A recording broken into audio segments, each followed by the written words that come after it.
함께 찬송가 84장 찬양하시겠습니다.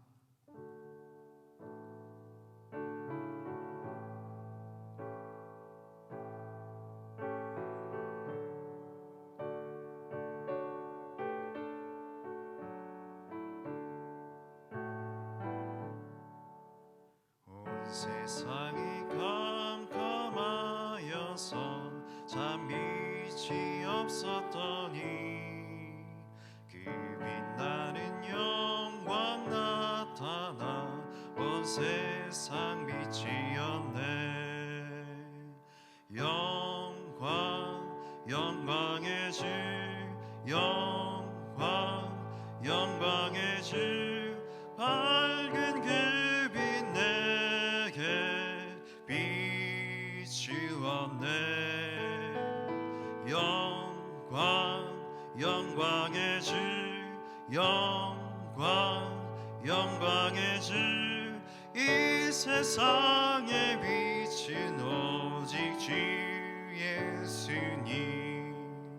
주 말씀을 믿는 사람은 그 마음이 시원하고 주 명령을 준행하는 자 그 길이 환하겠네. 영광의 주, 영광의 주, 밝은 그 빛 내게 비추었네. 영광의 주, 영광의 주, 이 세상의 빛은 오직 주 예수님. 죄 가운데 사는 사람은 그 눈이 어두워도 그 죄악을 씻는 날에는 그 눈이 밝아지네. 영광의 주, 영광의 주, 밝은 그 빛 내게 비추었네. 영광의 주, 영광의 주, 이 세상의 빛은 오직 주 예수님. 다 함께 사도신경 하심으로 우리의 신앙을 고백하시겠습니다.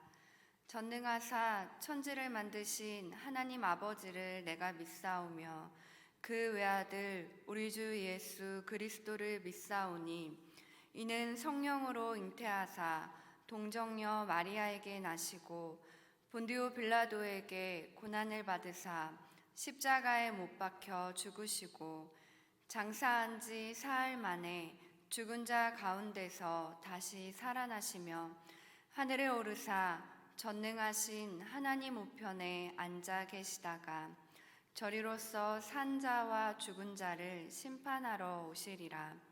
성령을 믿사오며 거룩한 공예와 성도가 서로 교통하는 것과 죄를 사하여 주시는 것과 몸이 다시 사는 것과 영원히 사는 것을 믿사옵나이다.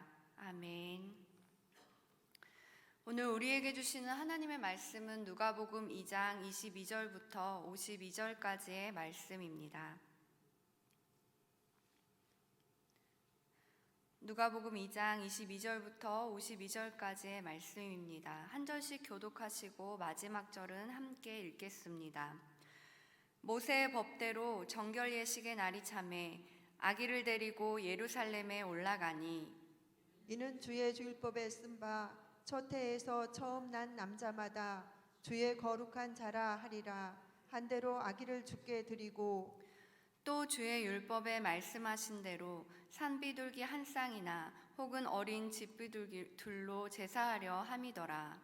예루살렘에 시므온이라 하는 사람이 있으니 이 사람은 의롭고 경건하여 이스라엘의 위로를 기다리는 자라. 성령이 그 위에 계시더라. 그가 주의 그리스도를 보기 전에는 죽지 아니하리라 하는 성령의 지시를 받았더니 성령의 감동으로 성전에 들어가매 마침 부모가 율법의 관례대로 행하고자 하여 그 아기 예수를 데리고 오는지라. 시므온이 아기를 안고 하나님을 찬송하여 이르되 주제여, 이제는 말씀하신 대로 종을 평안히 놓아 주시는도다. 내 눈이 주의 구원을 보았사오니 이는 만민 앞에 예비하신 것이요 이방을 비추는 빛이요 주의 백성 이스라엘의 영광이니이다 하니 그의 부모가 그에 대한 말들을 놀랍게 여기더라. 시므온이 그들에게 축복하고 그의 어머니 마리아에게 말하여 이르되 보라 이는 이스라엘 중 많은 사람을 패하거나 흥하게 하며 비방을 받는 표적이 되기 위하여 세움을 받았고 또 칼이 내 마음을 찌르듯 하리니 이는 여러 사람의 마음의 생각을 드러내려 함이니라 하더라. 또 아셀지파 바누엘의 딸 안나라 하는 선지자가 있어 나이가 매우 많았더라. 그가 결혼한 후 7해 동안 남편과 함께 살다가 과부가 되고 84세가 되었더라. 이 사람이 성전을 떠나지 아니하고 주야로 금식하며 기도함으로 섬기더니 마침 이때에 나아와서 하나님께 감사하고 예루살렘의 속량을 바라는 모든 사람에게 그에 대하여 말하니라. 주의 율법을 따라 모든 일을 마치고 갈릴리로 돌아가 본 동네 나사렛에 이르니라. 아기가 자라며 강하여지고 지혜가 충만하며 하나님의 은혜가 그의 위에 있더라. 그의 부모가 해마다 유월절이 되면 예루살렘으로 가더니 예수께서 12살 되었을 때에 그들이 이 절기의 관례를 따라 올라갔다가 그 날들을 마치고 돌아갈 때에 아기 예수는 예루살렘에 머무셨더라. 그 부모는 이를 알지 못하고 동행 중에 있는 줄로 생각하고 하룻길을 간 후 친족과 아는 자 중에서 찾되 만나지 못함에 찾으면서 예루살렘에 돌아갔더니 사흘 후에 성전에서 만난즉 그가 선생들 중에 앉으사 그들에게 듣기도 하시며 묻기도 하시니 듣는 자가 다 그 지혜와 대답을 놀랍게 여기더라. 그의 부모가 보고 놀라며 그의 어머니는 이르되 아이야 어찌하여 우리에게 이렇게 하였느냐 보라 내 아버지와 내가 근심하여 너를 찾았노라. 예수께서 이르시되 어찌하여 나를 찾으셨나이까? 내가 내 아버지 집에 있어야 될 줄을 알지 못하셨나이까 하시니 그 부모가 그가 하신 말씀을 깨닫지 못하더라. 예수께서 함께 내려가사 나사렛에 이르러 순종하여 받드시더라. 그 어머니는 이 모든 말을 마음에 두니라. 예수는 지혜와 키가 자라가며 하나님과 사람에게 더욱 사랑스러워 가시더라. 아멘. 하나님의 말씀입니다. 하나님 은혜 감사합니다. 아멘. 오늘도 말씀을 사모하며 부활의 주님 앞에 나오신 모든 성도님들에게 하나님께서 이 하루도 능히 살아낼 힘과 능력 주시기를 소망합니다. 오늘은 어제에 이어서 누가복음 2장 말씀을 함께 나눕니다. 오늘 본문인 22절부터 39절까지는 예수님이 탄생하시고 8일 후에 정결 예식을 위해 예루살렘으로 올라가신 일을 기록하고 있습니다.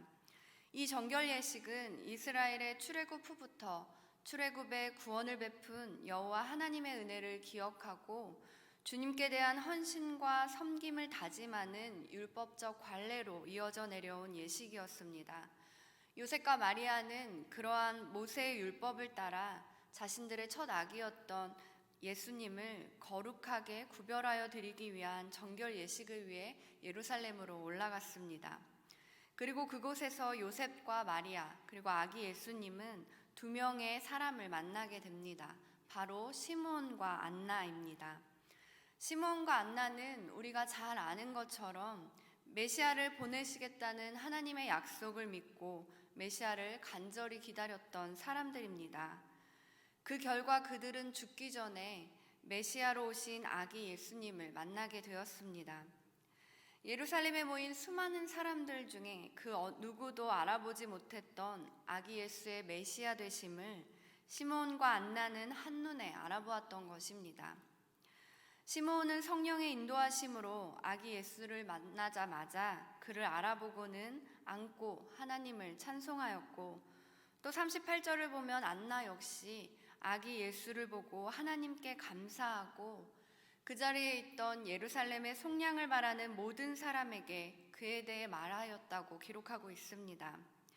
그들의 찬송과 그에 대한 말씀은 바로 메시아 예수 그리스도에 대한 이야기로, 그 내용이 29절부터 32절 그리고 34절과 35절에 기록되어 있습니다.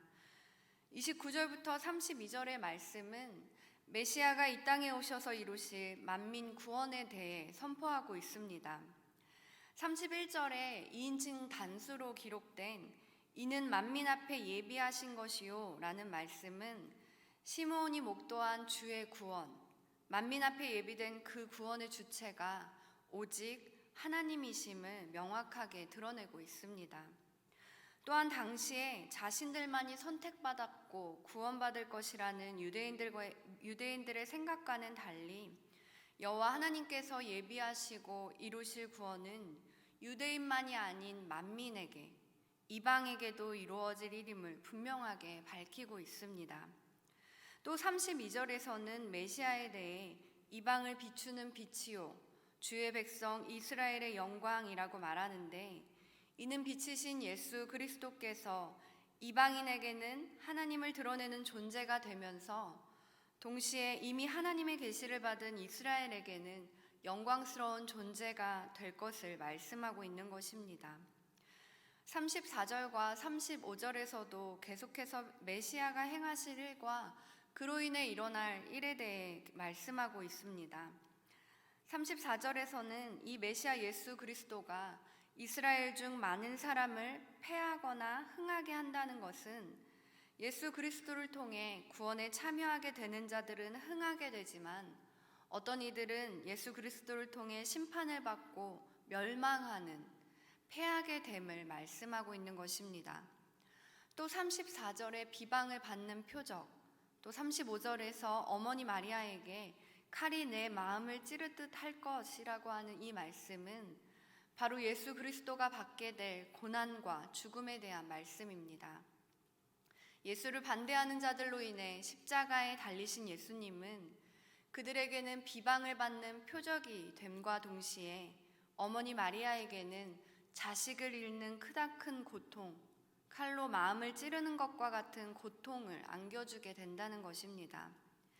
이렇게 시므온과 안나는 태어난 지 8일밖에 되지 않은 아기를 보고 하나님의 크신 구원의 일들을 찬송하고 전하였습니다. 그리고 오늘 우리는 그들의 찬송과 말씀이 정말로 이루어진 것을 보았고 또 그 말씀의 은혜를 누리며 살아가고 있습니다. 당시 태어난 지 8일밖에 되지 않았던 그 아기 예수는 30여 년 후 시므온과 안나를 통해 선포하신 말씀처럼 공생의 기간 동안 여러 사람의 마음의 생각을 드러내시고 수많은 고난과 비방을 받으시며 십자가에 달리셨습니다. 그리고 부활하심으로 우리를 향한 구원을 이루셨습니다. 하나님께서는 예수 그리스도를 통해 만민을 위한 구원의 문을 활짝 여셨고 예수님은 열방에 하나님을 비추는 빛이 되셨습니다. 그리고 그 예수 그리스도를 믿는 우리 모두는 예수님으로 인하여 멸망의 길에서 생명의 길로 옮겨지는 은혜를 얻게 되었습니다. 메시아를 보내시겠다고 약속하신 하나님께서는 예수님을 이 땅에 보내주셨듯이 예수 그리스도를 통한 구원의 약속도 이루어 주셨습니다. 그리고 이제 우리가 하나님의 약속을 붙잡고 2000여 년 전 시므온과 안나가 메시아 예수 그리스도를 기다렸던 것처럼 다시 오시겠다고 우리에게 약속하신 예수님을 기다리며 그들처럼 믿음의 삶을 살아가야 합니다. 메시아를 보내시리라는 하나님의 약속은 시므온과 안나뿐만이 아니라 모든 유대인들에게 주어진 약속이었습니다. 그러나 그 약속의 성취를 목도한 것은 하나님의 말씀을 신뢰하고 신실하게 믿음의 삶을 살았던 시므온과 안나였습니다. 그들이 어떤 믿음의 삶을 살았습니까? 25절에서 시므온에 대해 이렇게 말씀합니다. 이 사람은 의롭고 경건하여 이스라엘의 위로를 기다리는지라 성령이 그 위에 계시더라. 또 안나에 대해서는 37절에서 이렇게 말씀합니다. 이 사람이 성전을 떠나지 아니하고 주야로 금식하며 기도함으로 섬기더니 아멘. 그들은 늘 성령과 동행하는 삶을 살았습니다. 단 한순간에 깊이 심취한 신앙심이 아니라 그들은 일생 동안 지속적이고 일관되게 하나님을 경배하는 삶을 살았습니다. 사랑하는 성도 여러분, 부활의 기쁜 절기를 보내며 이제 우리의 믿음을 새롭게 갱신해 갈 수 있기를 바랍니다. 부활의 감격과 기쁨 뒤에 우리는 무엇을 바라며 무엇을 향하여 살아가야 하겠습니까? 예수님께서는 사망 권세를 이기시고 다시 사셨지만 마치 우리를 비웃듯 여전히 이 세상은 부패하고 악은 건재해 보이며 일상에서 우리의 믿음을 흔드는 일들이 비일비재하게 일어납니다. 보이지도 않는 바이러스로 우리의 삶이 흔들리고 무너지는 것 같고 마치 우리의 믿음은 아무 힘이 없는 것처럼 느껴지는 날들이 많습니다. 그러나 다시 오시겠다고 약속하신, 다시 오셔서 완전한 하나님 나라를 완성하시겠다고 약속하신 예수님의 약속을 기억하시기 바랍니다. 우리에게 오늘을 살아갈 힘과 능력을 주시는 우리의 목자 되어 길을 인도하시는 하나님을 신뢰함으로 시므온과 안나와 같이 그 주님을 바라고 기다리는 믿음의 삶을 결단하는 오늘이 되시기를 소망합니다. 이제 40절부터 52절까지는 성경에 유일하게 기록되어 있는 예수님의 어린 시절에 대한 이야기입니다. 특히 40절에서 아이가 자라며 강하여지고 라는 말씀과 52절에 지혜와 키가 자라가며 라는 말씀은 예수님께서 우리와 같이 영아기와 유아기 또 유년, 청소년기의 모든 성장 과정을 다 거치셨음을 확증해 주는 말씀입니다. 이는 예수는 신체가 없었다고 주장했었던 가연설을 반증하는 중요한 자료이기도 합니다. 41절부터 이어지는 말씀은 12살이 된 예수가 부모와 함께 6월절에 예루살렘 성전을 방문해서 일어났던 일을 기록하고 있습니다. 6월절에 예루살렘 성전을 방문해 절기의 관례에 모두 참석한 뒤에 일이 일어났습니다. 43절에서 그 날들을 마치고 돌아갈 때에 아이 예수는 예루살렘에 머무셨더라 라고 말하는데 이는 능동태로 아이 예수가 실수로 예루살렘에 남게 된 것이 아니라 자발적 의지로 예루살렘에 남아 있었음을 말합니다. 아이 예수는 절기의 모든 관례를 마친 뒤에 어떤 이유에서인지 알 수 없지만 부모를 따라 고향으로 가지 않고 예루살렘에 남아 있었고 요셉과 마리아만이 다른 일행들과 길을 떠난 것입니다. 그런데 그 부모가 일행 중에 아이가 없다는 사실을 몰랐습니다. 44절을 보면 동행 중에 있는 줄로 생각하고 하룻길을 갔다라고 하는데 이는 그들이 부주의하여 자녀를 잃어버린 것이 아님을 말해줍니다. 당시는 6월절에 참여한 사람들이 고향으로 돌아갈 때 남자는 남자끼리, 여자는 여자끼리 무리를 지어 내려갔고 아이들은 아버지나 어머니를 따라갔습니다. 그래서 아마도 요셉은 이 아이 예수가 엄마 마리아와 함께 있다고 생각을 했고 또 마리아는 예수가 아빠와 함께 있는 줄로 생각을 했던 것 같습니다. 그리고 하룻길을 가서 숙소에서 만난 뒤에야 아이가 없다는 사실을 알게 된 것입니다. 결국 그들은 다시 예루살렘으로 돌아가며 아이를 열심히 찾았고 사흘 만에 성전에서 만나게 되었습니다. 그때 예수님은 어린 나이임에도 성전에서 유대 랍비들과 앉아 토론을 하고 있었고 지켜보던 모든 사람들이 예수님의 뛰어난 지혜에 놀라워합니다. 자신을 꾸짖는 마리아에게 예수님은 49절에서 이렇게 말씀하십니다. 어찌하여 나를 찾으셨나이까? 내가 내 아버지 집에 있어야 될 줄을 알지 못하셨나이까? 바로 이때가 누가에서 처음으로 예수님의 존재가 부각되는 순간입니다. 예수님 자신이 누구이신지를, 자신이 바로 하늘 아버지의 아들이심을 드러낸 순간입니다. 그러나 이 일 후 예수님은 부모를 따라 다시 집으로 가서 일상의 삶을 살아갑니다. 자신이 있어야 할 곳이 내 아버지의 집이라고 하면서도 아직 하나님의 때가 이르지 않았기에 아이 예수는 부모에게 순종하여 함께 나사렛으로 내려갔습니다. 51절에 보면 예수께서 함께 내려가사 나사렛에 이르러 순종하여 받드시더라 라고 말씀하고 있는데, 이 받드시더라 라는 표현은 자신을 겸허히 낮추어 복종시키는 것을 말합니다. 이렇게 예수께서는 하나님의 아들이셨지만 자신의 권위를 내세우지 않으시고 겸허히 때가 이르기 전까지 하나님께 그리고 부모에게 순종하며 주어진 삶을 살아가셨음을 볼 수 있습니다. 사랑하는 성도 여러분, 예수님의 이 어린 시절의 모습 속에서 오늘 우리가 살아가야 할 삶의 모습을 배울 수 있기를 바랍니다. 하늘 아버지의 아들이심을 아셨지만 하나님의 때가 이르기 전까지 겸허히 낮추어 순종하며 기다리신 예수님처럼 우리도 부활의 예수님이 다시 오시는 그날까지 겸손과 순종으로 하나님께 순종하며 우리에게 주어진 날마다의 삶을 살아야 할 줄 믿습니다. 바로 오늘 하나님께서 여러분에게 원하시는 삶의 모습, 원하시는 삶의 자리가 어디에 있을까요? 그 모습이 어떤 것이든 그 자리가 어디에 있든지 하나님께 겸허히 순종하며 오늘을 그분 뜻대로 살아내는 저와 여러분이 되기를 주님의 이름으로 축원합니다. 아멘. 우리 함께 기도하시겠습니다. 오늘도 우리를 말씀 앞으로 불러주신 하나님께 감사를 드립니다. 이 시간 주신 말씀을 지식으로 받지 않게 하시고 말씀에 순종하는 삶을 살게 하여 주옵소서. 부활하신 주님을 향한 믿음을 더욱 굳건하게 하여 주시고 다시 오실 주님을 기다리며 믿음의 삶을 끝까지 살아가게 하옵소서. 어려운 하루하루를 살지만 주신 은혜에 감사함으로 모든 것이 주님 것임을 고백하는 심정으로 드리는 예물을 위하여 기도합니다.